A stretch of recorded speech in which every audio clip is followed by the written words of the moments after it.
Assez poétique de Fujiko Nakaya. C'est une sculptrice. En fait, c'est une sculptrice japonaise qui fait des installations, pas forcément des sculptures. Elle les appelle des sculptures, qui sont faites avec une matière très difficile à maîtriser, qui est la brume et la lumière. Et en fait, ces sculptures, qui sont plus proches de l'installation, ressemblent à ça.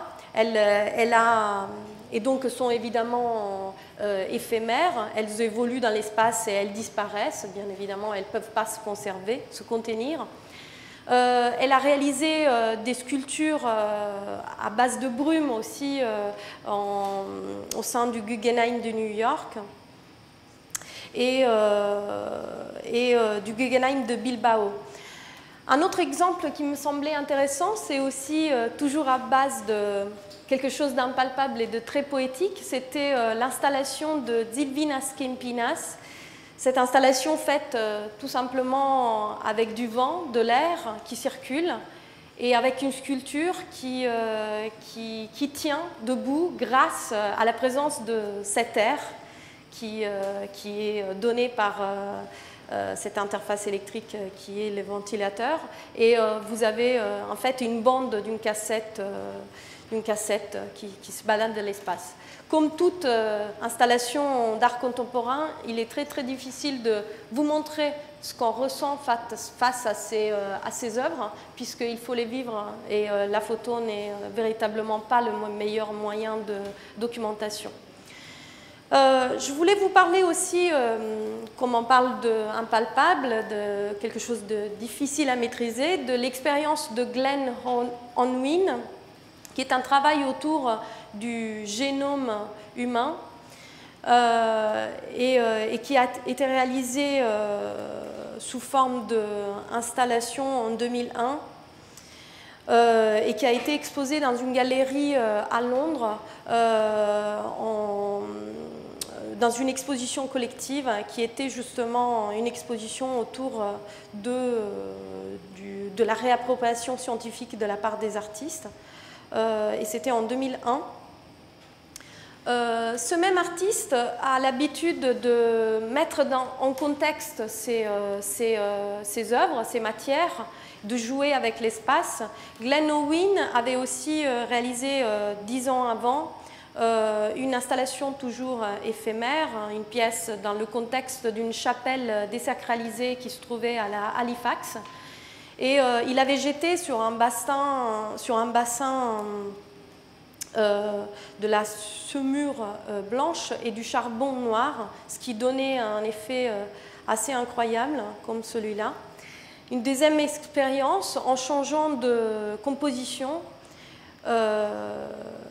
et dans la salle à côté, ça donnait un contexte et un éclairage assez différents comme celui-là. Je voulais vous parler aussi de cette dimension qui est la dimension olfactive aussi, qui a été largement aussi utilisée par des artistes. Là, vous avez voilà, l'autre page du catalogue des immatériaux de Lyotard. Et cette finalité des artistes de vouloir traduire quelque chose d'impalpable comme la sensation, comme le parfum. Il y avait un très beau tableau d'un artiste futuriste qui s'appelait Profumo, justement.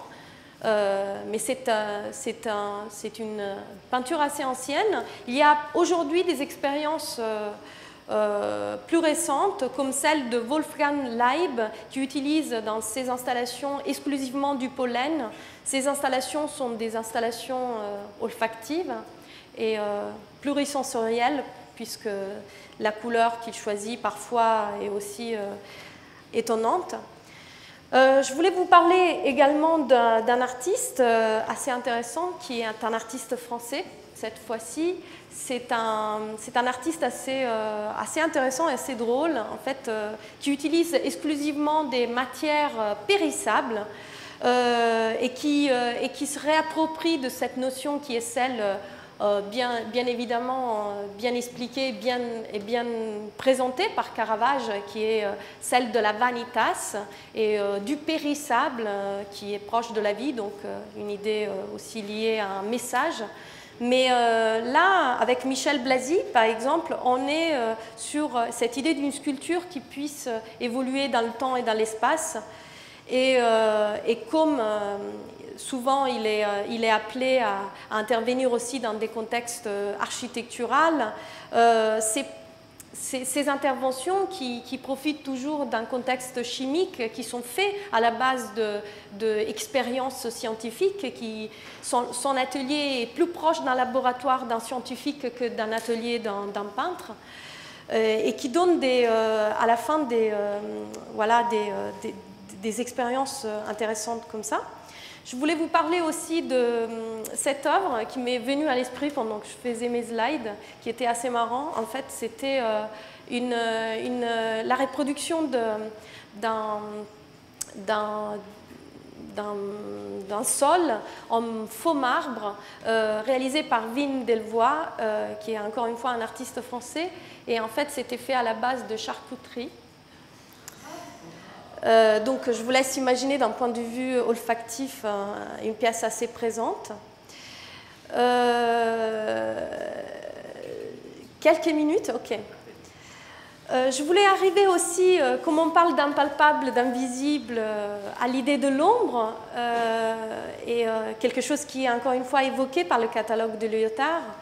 Et vous parlez par exemple d'un exemple assez classique, qui est celui de Joseph Kosuth, de l'idée des trois ombres déployées sur une forme de description d'un texte, quelque chose de dessiné, quelque chose de projeté.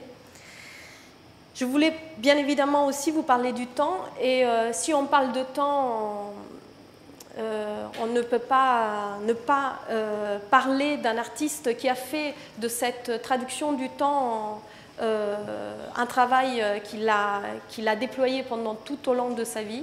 Et c'est Romano Palca qui commence sa réflexion autour du temps qui passe et de cette traduction du temps qui passe au niveau pictural sur ses toiles. Et donc, jusqu'à sa mort, il se prendra en photo tous les jours pour voir le changement de sa peau, pour voir le changement de son visage, de ses expressions. Et il traduira également le temps, les secondes qui passent dans sa vie, dans ses peintures. Et là, j'arrive véritablement à la fin de mon intervention, en disant qu'un physicien qui s'appelle Jean-Pierre Merlot dit que les observations des astrophysiciens relèvent que toute la matière visible que nous connaissons ne représente que le 4% de ce qui contient l'univers. Le 96% de cette matière cachée de l'univers se constitue de matière noire, d'énergie noire, et peut-être de l'imperfection des lois de Newton. C'est un domaine ouvert.